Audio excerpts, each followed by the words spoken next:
All right, so I think we're going to talk about the audience first. Fuck them. Fuck that audience. Yeah, I think that needs to be broached a little bit. Now, this is only playing on like one screen in town, And I don't know why. I kind of don't.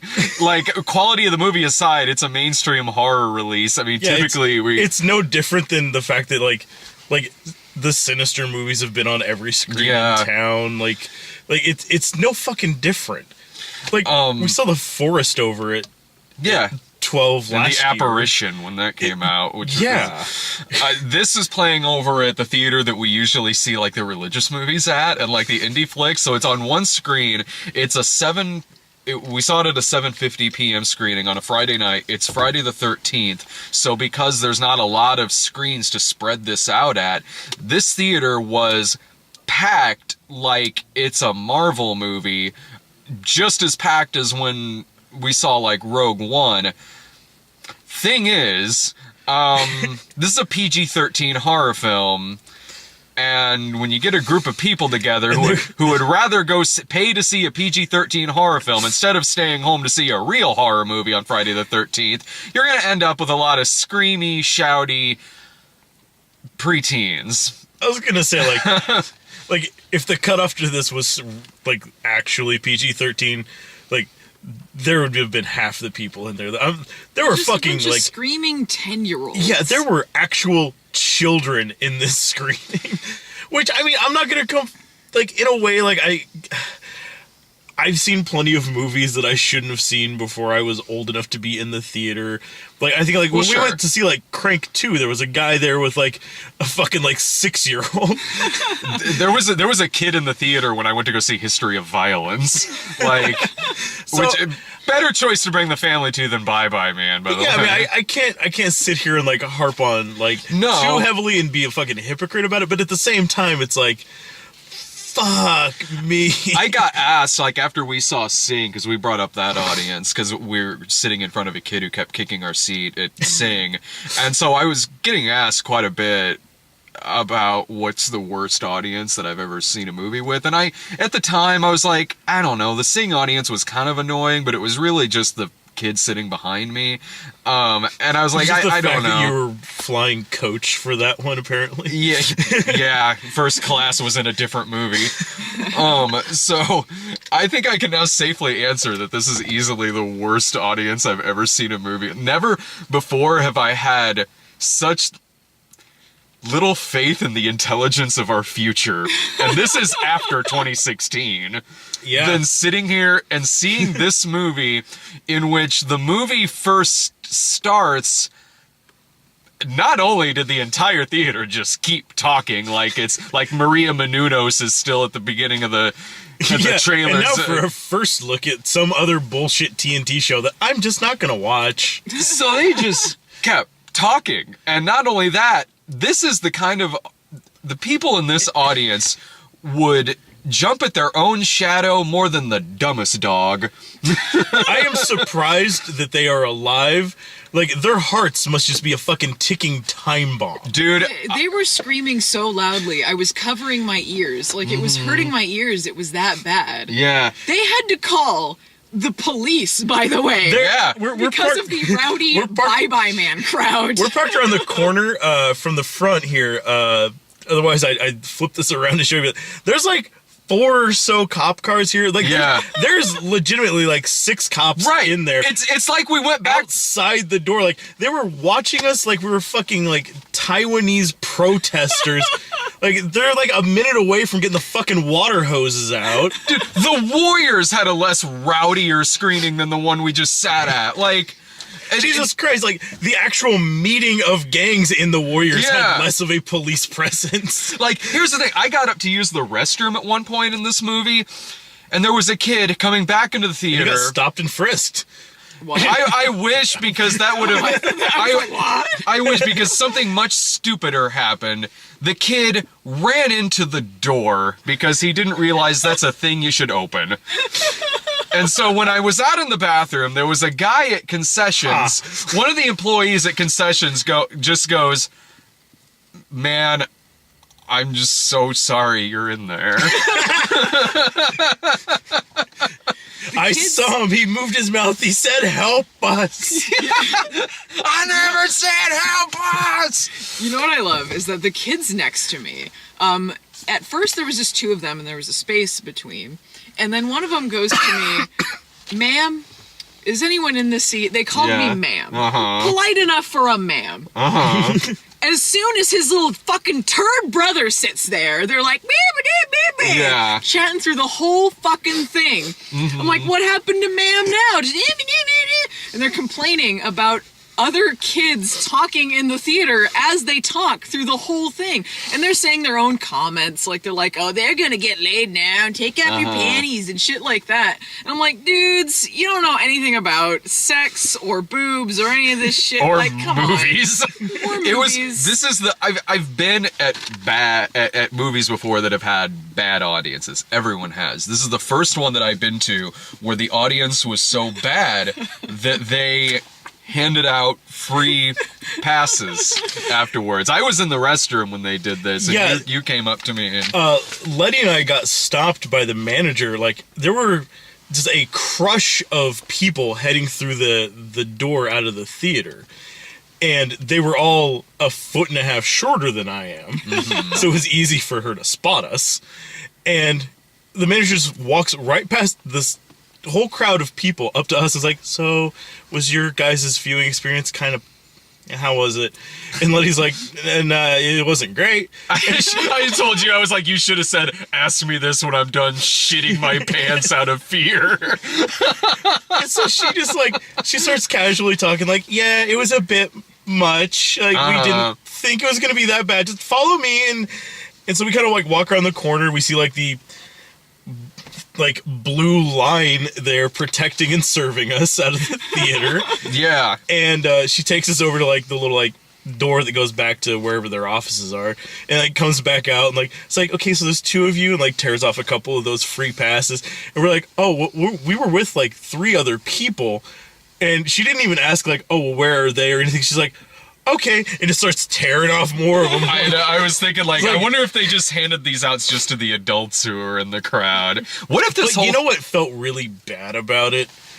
The whole time she's explaining the cops and justifying what's going on and handing us free passes. Yeah. All of the other people who were coming out of the theater are still right next to us and trying to get past because, like, traffic had pretty much stopped at that point. Yeah. So it's just the white manager handing a couple, nice white people some free passes. It's explaining, like, "We're so sorry it was such a terrible experience. Like, the crowd in there was just crazy." Well, the crowd is walking past her, and it is just all, like, black kids. I'm like, this doesn't feel fucking awkward. What if this whole thing was like a con job? It's like a rowdy audience to bring all the cops here, and a bunch of like stuff gets robbed because there's no cops around. They're all at the Bye Bye Man theater. Oh shit! That's genius. We were the distraction. Yeah, it's the plot of Now You See Me 3. They've run out of ideas. And here's the thing, though. Throughout all of that, I was never really mad, necessily, because this is a really shitty movie. Yeah, I would be way more mad if this was like The Conjuring, or if this happened in like Green Room or something. If it was literally any other movie, like, if that had happened like when we went to go see like that screening of Taxi Driver. Yeah, right? It's like, why are you people even here? Those fucking kids that kept... Never have I... Whenever you, like, hear the joke about, like, the people talking to the screen, it's always, like, a sassy black lady that's, don't go in there, no!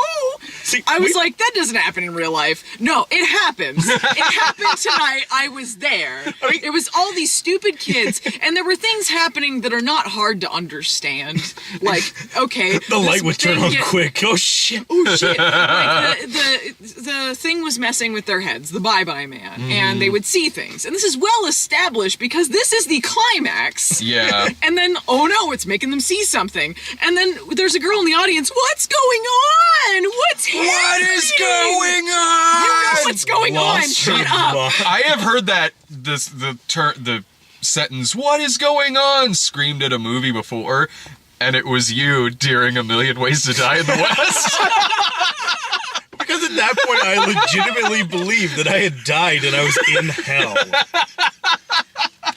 This screening, this audience was so bad, I was almost expecting a mass shooting to happen. It was that fucking bad. That would have been quieter.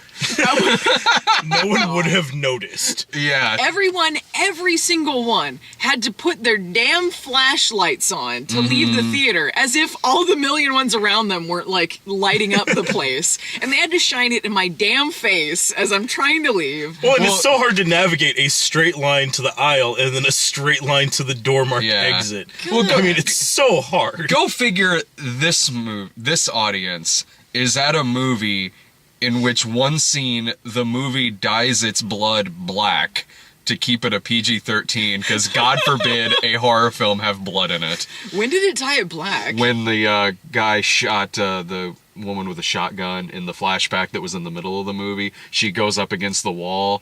There's barely any blood there to begin with, but there's just a streak of black oil on the wall that's left behind her. I didn't see it on the wall. I was wondering where the blood was. I was like, this is the most bloodless shotgun shooting I've ever seen. I don't think that was blood. It was a big crack in the wall. It was like broken there was a plaster. crack in the wall. No, it was smeared, because like there was like at least like a little like smear print, like maybe a crack, but there was like a bit of a smear print in front of it. But yeah, either way, that, like the victims all had no blood, no wounds. There was just the plaster. I was like, she was a scarecrow. This, from what I understand, this movie was shot as an R, but it was cut down to a PG-13 because, God forbid, these kids have something else to do tonight. I mean, they wanted to make sure they could pull as many people as possible. I think you can tell when watching it. When you call it the Bye Bye Man, it has to be the most immature audience in the world, right? Because who is that going to appeal to? You can tell when watching it, because there's a lot of violent shit that happens in the movie, but it cuts away from it every single time. Yeah. Awkwardly cuts away from it. And you decided to come along too, because up until 2 days ago, you didn't know this was a real movie. I thought it was just a meme. When people had like the posters and they changed it to like the Poo Poo Pee Pee Man and stuff, which, by the way, was all I was thinking about through the whole thing. They're like, don't say it, don't say it. I'm just thinking Pee Pee Poo Poo Man. God. Which makes it more entertaining than the movie itself, which is just dog shit.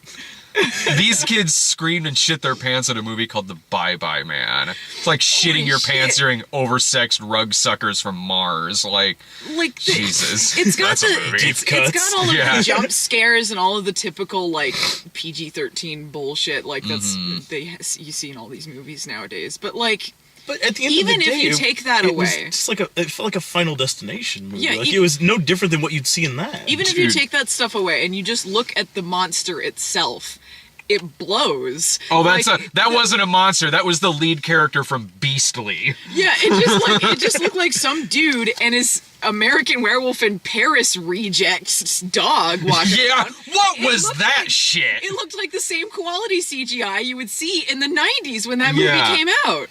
Yeah, that scene there towards the end, like the climax when they were upstairs, when like it just comes out and just like walks around the room and then leaves. It's like don't linger on it and show it in good lighting. Like, well, you know, this is the worst it could possibly look. When they did stuff in the beginning, when they say the name and you just see him like in the shadows in the background and stuff, it's like, all right, it's not a jump scare. That could be something creepy. Yeah, they had but then couple in the good middle, times with that. Yeah, well, except for the audience, like, oh shit! But in the middle of I'm gonna go to church on Sunday. I'm still going to church and I'll say, Lord Jesus, help me, Lord. Like that was shit being said. and during the middle of the movie, like the beginning part of the movie, they don't show him. It's just in the background. It's like a hood, and you see him kind of in the background. And then in the middle of it, they go back to these 60s flashbacks where the guy, the reporter or whatever he was he was sweater vest guy. Yeah, sweater vest guy is killing his family and all the people that heard the name. And then they just show the Bye Bye Man. The first time you see him, it's just in a brightly lit room. Yeah, he's standing he just looks in the over. middle of somebody's living room in 1969 in broad daylight, just standing there like, This It's movie. like, maybe you shouldn't have shown so much of the Bye Bye Man. Maybe Bye Bye Man needed to go bye bye a little bit. This movie, like, it didn't. Here's what it was reminding me of. Like, less. It was reminding me less Final Destination, even though I totally see that, but more. The Bye Bye Man has the same powers as Book of Shadows, Blair Witch 2. Like, this is kind of take away My like character was just a reject from Book of Shadows. Well, meaning like, I mean, take away like the meta stuff and the fact that like a sequel and all of that. Take that away from it.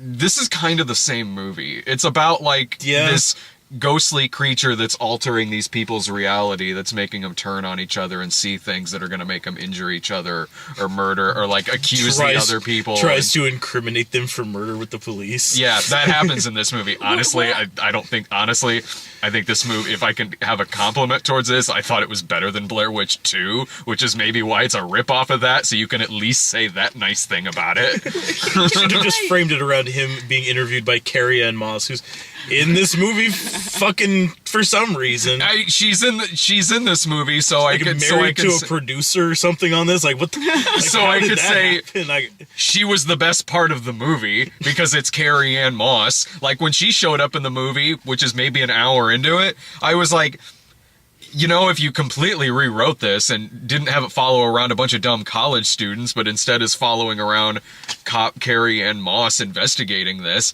that would have been a better film. Yeah, a slightly different viewpoint, and this would have been kind of cool. Uh-huh. But I mean, yeah, she was still the best part of it. Like she brought her A game to it. She did. I love Carrie Ann Moss. So the 2-3 scenes she was in, I like. Even with the haircut and the wardrobe, you could easily just assume like, oh, she's just playing her same character from like Jessica Jones. Yeah. Can I ask something? What was supposed to happen if the Bye Bye Man catches them? Because apparently he just taps you on the forehead. Yeah, because like the whole time they're like, okay, to beat him, you have to kill everyone that heard the name and then kill yourself. It's like, okay, but what happens That if you seems don't? like he still wins. Yeah, because he's still trying to get you to kill other people and yourself. So aren't you just doing exactly that? If you don't, he sequel baits. That's what he does. Because it's The worst thing. Because it seems to like their goal is to like, we got to completely erase him from existence. So I'll scribble like one or two like cross out lines on this piece of paper that's archived with his name on it. But he Okay, doesn't that's even scribble out resolved. well. You can still read it. Yeah, he's just like back and forth twice, like there, eliminate him. Like you can still see exactly. Why didn't he like, just toss bye-bye, man. that nightstand out into the woods? I thought he was taking it destroying outside to burn it, not just like that's what I walks thought. outside and just Did it. throws it down. But like, then there won't got be it. a Bye Bye Man 2. That's what this movie is. This movie could be described so fast. It is just these 3 college students move into a house. They find the word Bye Bye Man written on a nightstand. The ghost comes and fucks with their reality to where they kill. That's this movie. Is they find a bad word on a nightstand. Well, and it's not even like it's an escalation of things to a point. It's like No. as soon as they're like, oh shit, it's the Bye Bye Man.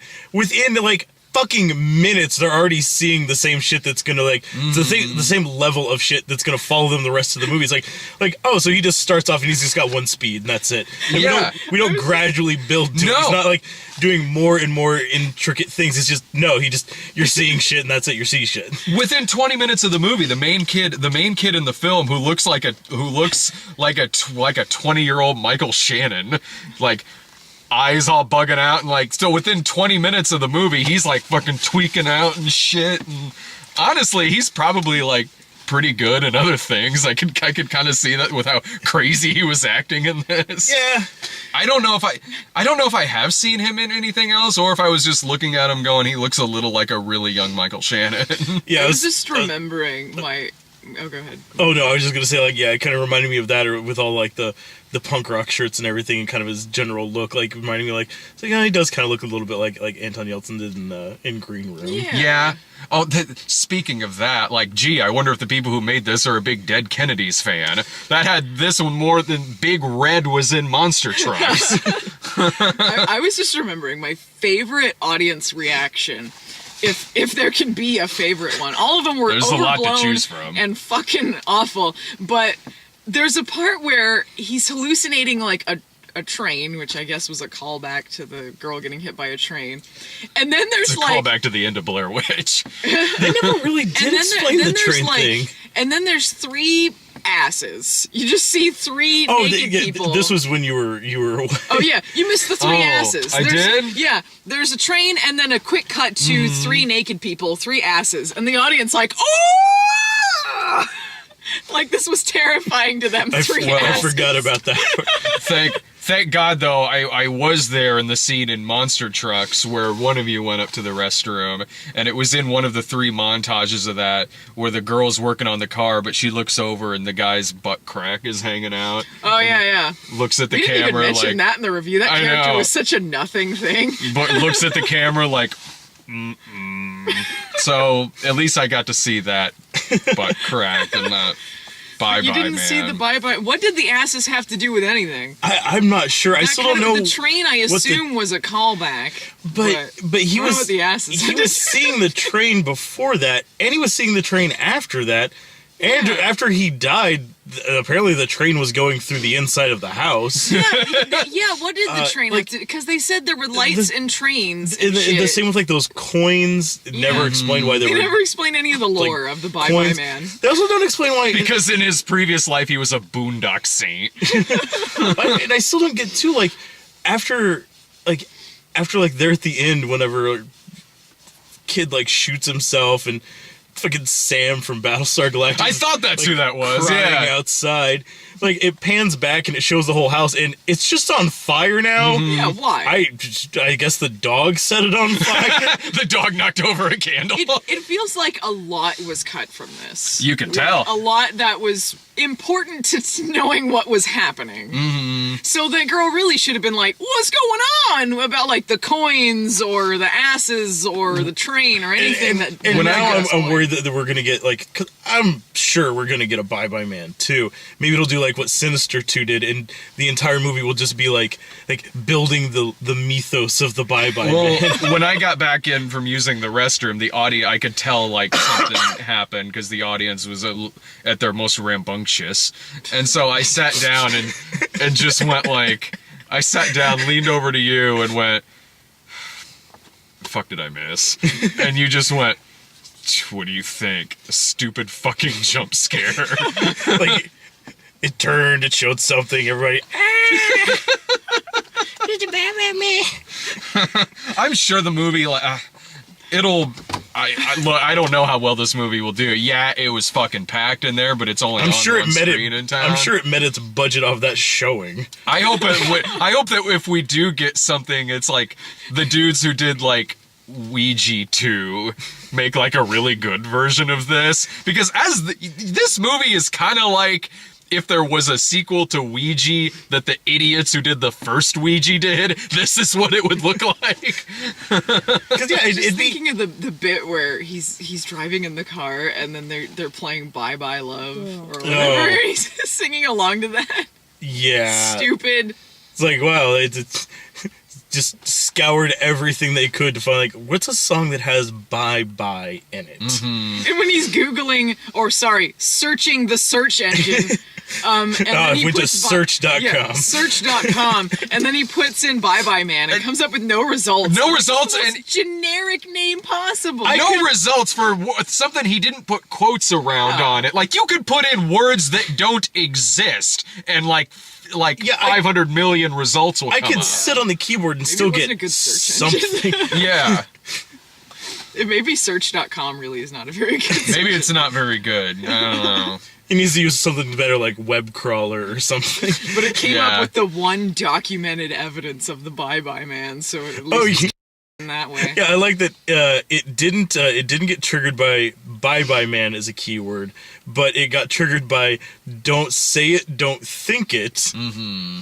But it seemed like that must have been taking it out of the article that it was written on, which also mentions the Bye Bye Man by name. And so did no one ever read that article then? Like someone had They to... said that it wasn't published, but then how did it end up in the search engine? Yeah, you'd have Yeah, to have... somebody would have had to have keyed it in. Someone would have Someone to have... had to have put it in that box. He would have had to have like potentially ran it past like his editor. And Yeah, his editor to be exactly. like, it's like we can't print this. Maybe that's one of the many people he killed back in the 60s. and but why- at least it got archived. And why did the guy who was so determined to not let people know the name Bye Bye Man carve it into a nightstand? At what Mm-hmm. point, even before he knew And this then was put a down bad thing, contact why would you paper. carve it into a nightstand? And then put down Yeah. contact paper and then wrote on it. Uh-huh. Yeah. This makes no sense. Well, in the same way the kid realized like he doesn't like it's like you don't say the Bye Bye Man to anybody. And he's sitting there like research out on the table. Lady walks up like, "What's you looking at there?" Like, "Oh, just going over some stuff." The Bye Bye Man. So, all right. Well, that's the thing. She might be my favorite character. Sassy librarian who Whenever- just murders a bunch of people. Who were they? I don't know. Other librarian people? Whenever she popped up, I was just picturing in my head she's the same character she played on New Girl when she was scouting the house to see if Winston was fit to be a cop. Like same character, like, oh, it's a crossover. That's why it wasn't really crystal meth in Jess's nightstand. The Bye Bye Man made them think it was. I am not familiar with this actress, but I could super tell she was a comedian doing a serious role. Anytime I've ever seen her in anything, it's a sitcom. It just made me think like like, oh man, this is gonna be like her breakout role, like the sassy black cop in the Urban Legends movies. Yes. Ah, that was amazing. Oh, yeah. The fact that she's only there to save the day and quote the movie Coffee. You don't push him, motherfucker. See, if this character had been half as good as that character, it would have made this movie so much better. This character made me think the first person they asked was maybe Retta. She said, hell no. I would be like, what? She was in the road chip. Man, this movie is exactly what I fucking thought it would be. It's no better or worse than that, which was also kind of the case with Monster Trucks. It was sort of no better or worse than I thought it would be going in. Difference is, that movie was just kind of forgettable. This movie is an unholy fucking January preteen horror piece of shit. Kind of like I called whenever we went and saw The Forest last year in January. Pretty sure come December, January next time, we'll be talking about the Bye Bye Man again. Yeah. But yeah, it's just if you've seen the trailer, you've already seen the highlights of the film to know enough if you're gonna like it or not. And no, you're not gonna like it. And it's just it's lazy and nonsensical. It doesn't cover any of the stuff that it's setting up for itself. It has the most ineffective villain. Like the villain is, and then you get mental health problems. And But- sometimes you cough for some reason. Yeah, One of them or coughs a lot. or he also gave that girl an upper respiratory infection. Like, he has such weird powers. She's gonna pull a hair out of her throat like in the trailer for Rings. But yeah, he has such bizarre powers. Like, oh, you'll see things that aren't there, and Like, he's got a dog why? that's made out of raw hamburger. Why? I and don't even just. What's there this might be guy's trains. deal? He's not Your even- house might set on fire. Who knows? It's not even like a ghost or anything like that. Like, it's just, it's unexplained. And when he actually comes face to face with him, he legitimately like has no ability to do anything. Like he's just like E.T. phone poking home. him in the fucking head. Does this bother you? I'm not touching you. He He's just trying to- turned into E.T. That's all he was doing. Yeah. E.T. phone Well, home. and he was.